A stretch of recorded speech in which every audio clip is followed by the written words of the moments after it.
1971 সালে 10 বছর আগে যখন আইয়ুব খান ইউএসএতে যান তখন বোয়িং 707 ব্যবহার করেছিলেন। ফুটেজটি দেখুন।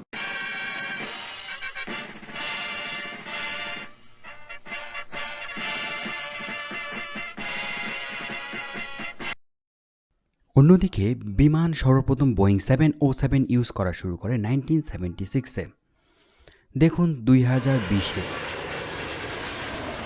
2020-তে এসে পাকিস্তান এয়ারলাইন্স যখন বোয়িং 777 ইউজ করছে, তখন আমরা অ্যাডভান্স টেকনোলজির 787 ইউজ করছি।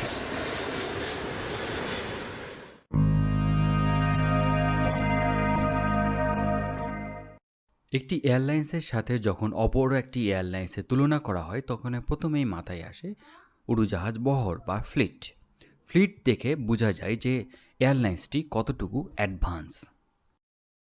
শুরুতেই মাঝারি বা ন্যারো বডি দিয়ে শুরু করি।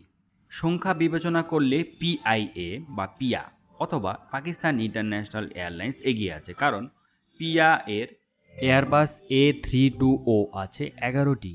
অপরদিকে বিমানের 737-800 আছে 6টি। গড় বয়স বিবেচনা করলে অবশ্য বিমান এগিয়ে আছে, কিন্তু এখানে আমি সংখ্যাটাকে প্রাধান্য দিব, কারণ একটি এয়ারলাইন্সের ক্ষেত্রে ন্যারো বডি খুবই ইম্পর্ট্যান্ট এবং পিআইএ এক্ষেত্রে এগিয়ে আছে। সো প্রথম পয়েন্ট পিআইএর।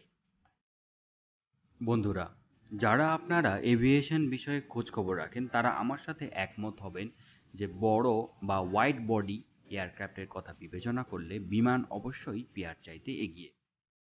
তবে এভাবে না বলে বিষয়টা ব্যাখ্যা করা যাক। প্রথমত, পিয়া বা বিমান দুজনেরই রয়েছে বোয়িং 777-300ER, যাদের আসন বিন্যাস, আসনের ধরন, বিজনেস ক্লাস প্রায় কাছাকাছি। সুতরাং এই জায়গায় দুজনকে সমানে সমান মার্ক দিতে হবে। কিন্তু দূরপাল্লার কথা বিবেচনা করলে পিয়ার চাইতে বিমানই কিন্তু এগিয়ে আছে, কারণ পিয়ার রয়েছে বোয়িং 777-200LR, যা অত্যন্ত পুরাতন, এবং বিমানে রয়েছে বোয়িং 787-9 ড্রিমলাইনার, যা অত্যন্ত সময় উপযোগী, তেল সাশ্রয়ী এবং আধুনিক। পাকিস্তান ইন্টারন্যাশনাল এয়ারলাইন্সের বোয়িং 777-200ER এবং বিমানের 787-8 ড্রিমলাইনারের তুলনা আমি করতে চাই না, কারণ বোয়িং কোম্পানি বোয়িং 777-200ER এর পরিবর্তে কাস্টমারদের কাছে তুলে ধরেছিল ড্রিমলাইনার এয়ারক্রাফটগুলো। সুতরাং এক্ষেত্রেও পয়েন্ট বিমানই পাবে। এবারে আন্তর্জাতিক গন্তব্য বা ইন্টারন্যাশনাল ডেস্টিনেশন সম্পর্কে আলোচনা করি। পিআইএর ডেস্টিনেশন অবশ্যই বিমানের চাইতে বেশি, কিন্তু সম্প্রতি ইউরোপিয়ান ইউনিয়নের নিষেধাজ্ঞার কারণে ইউরোপিয়ান ডেস্টিনেশনগুলো তাদের কমে এসেছে, এবং এই ধরনের স্ক্যান্ডাল বিমানের ক্ষেত্রে কিন্তু কখনোই ঘটে নাই। ইউরোপিয়ান ইউনিয়নের মতো একটি বড় সংস্থার নিষেধাজ্ঞা এবং সম্প্রতি পাইলট কেন্দ্রিক একটি স্ক্যান্ডালের কারণে বেশি গন্তব্য থাকা সত্ত্বেও পিআইকে আমি কোনো স্কোর দিতে পারছি না। অপরদিকে দক্ষিণ এশিয়ার মধ্যে সবচেয়ে ইয়াংগেস্ট ফ্লিটের মালিক হচ্ছে বিমান বাংলাদেশ, কিন্তু এই ইয়াংগেস্ট ফ্লিট নিয়ে বিমান কি করতে পেরেছে? বিমান তার সক্ষমতা অনুসারে কি ডেস্টিনেশন যোগ করতে পেরেছে? না, তা বিমান করতে পারেনি। এই জন্য বিমানকেও সক্ষমতার চাইতে গন্তব্য কম থাকার কারণে কোনো স্কোর দিতে পারছি না।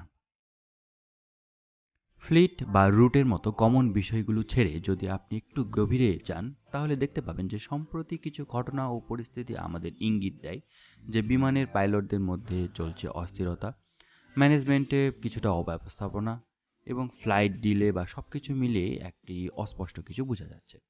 অপরদিকে পিআইএ মানে 1 দশকের বেশি অব্যবস্থাপনাকে ঢেলে ফেলে তারা দক্ষ ব্যবস্থাপনা পরিষদ গঠনের মাধ্যমে লস 1/3 কমিয়ে এনেছে এবং ফ্লাইট সেফটির ব্যাপারে বেশ কিছু পদক্ষেপ নিয়েছে।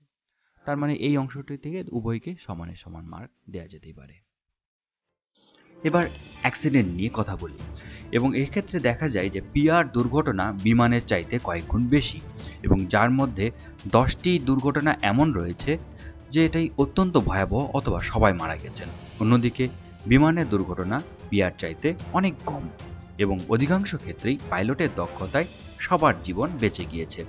পাইলটের দক্ষতার জন্য বিমানকে অবশ্যই একটি মার্ক দিতেই হবে, এবং সর্বোপরি বিমান 5-3 পয়েন্টে জিতে গিয়েছে। তবে এই জেতা নয়, সামনের দিনগুলোতে এই ধারাবাহিকতা অব্যাহত রাখলেই জেতা হবে। সবাই আমার জন্য দোয়া করবেন, ভালো থাকবেন। আল্লাহ হাফেজ।